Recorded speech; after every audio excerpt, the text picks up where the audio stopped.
Good morning. Many times throughout history, Jewish people have had their communities and lives threatened, and every time they have overcome. And that's the very idea that's celebrated every year with the holiday Purim. Here to tell us more is our favorite Rabbi Batsheva Appel from Temple Emanu-El. Thank you so much for joining us again, Rabbi. It's such a pleasure to be back. Nice. Always pleasure to celebrate Purim as well. Nice to have you. You guys always put on a great spread. It always looks very festive and lovely. So let's talk about the story behind Purim. So I'm really delighted that you were willing to wear the hat of the villain. I'm wearing the crown of the heroine. It is a story that happens in the Hebrew Scriptures in the book of Esther. And in that book of Esther, it tells the story of, it's about hidden identities. It's about Esther, who marries the king, but shh, nobody knows she's Jewish. It's about the evil Haman, whose hat you are wearing right now, who wants to destroy all of the Jews because he feels slighted by by Esther's uncle. And it is the story of Esther saying to the king, "Do you really want me to die, sweetie?" And he says, "Oh, no." And so everybody is saved. We tell the story every year, just as it says in the book of Esther that we should tell the story every year. And so does that mean that it's historically accurate, though? Or is it sort of, are there changes to it? While I worked with somebody who once said that the story was historically accurate and the names were changed to protect the innocent, the general thinking is, no, it's a big farce, and it's a big way of celebrating in the late winter, early spring.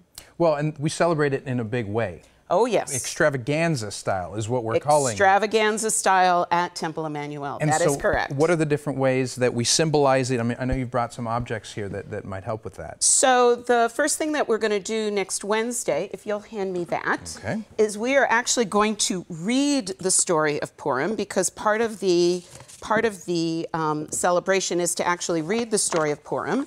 And we read it from this parchment scroll called a Scroll of Esther. Okay. So it's called the Scroll of Esther, and it starts right at the very beginning of the story, where King Ahasuerus has a party to celebrate his kingship for 180 days, and then an after party of a week, and it sets all the pieces in motion.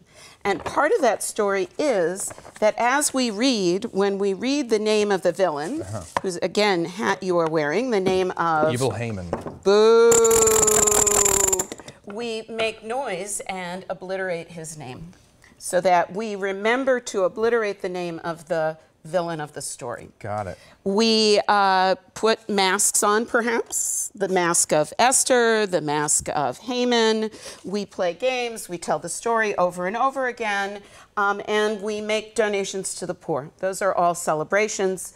Then we're going to have a much bigger celebration, an extravaganza, as you said, and that's going to be on Sunday, March 4th, beginning at 10 a.m.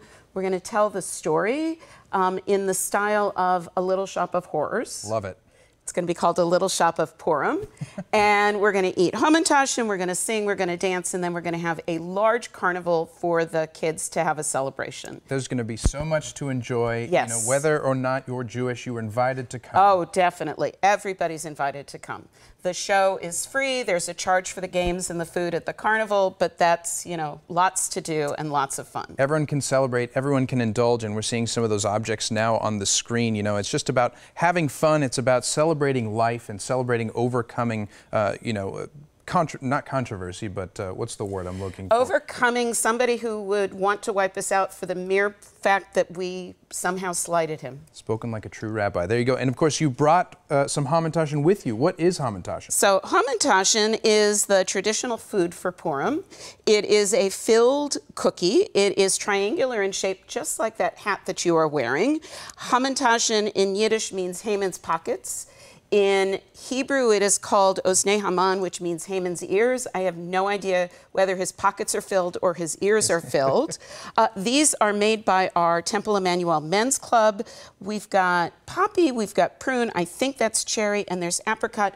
Please help yourself. They are mighty delicious. Love to. What's your favorite flavor, would you say? I would say I'm a traditionalist, so poppy would be my favorite. Poppy. I would say mine's cherry. Okay. Just because I like the tartness of it. And like you said, these are golden brown and delicious, just like they should be. They should always be crispy. So the Men's Club did a really nice job with these. Oh, yes, they did. So just to reiterate, the 28th is the service and also the pizza party, February 28th. 5:45 for pizza, 6:30 for the telling of the story. Excellent. Extravaganza, March 4th. 10 a.m. Perfect. Big carnival. Come out and celebrate Purim with Temple Emanu-El and the rest of the lovely folks there. So I want to thank you so much for joining us today. And as always, thanks for being here. Thanks so much for having us. Nice to see you.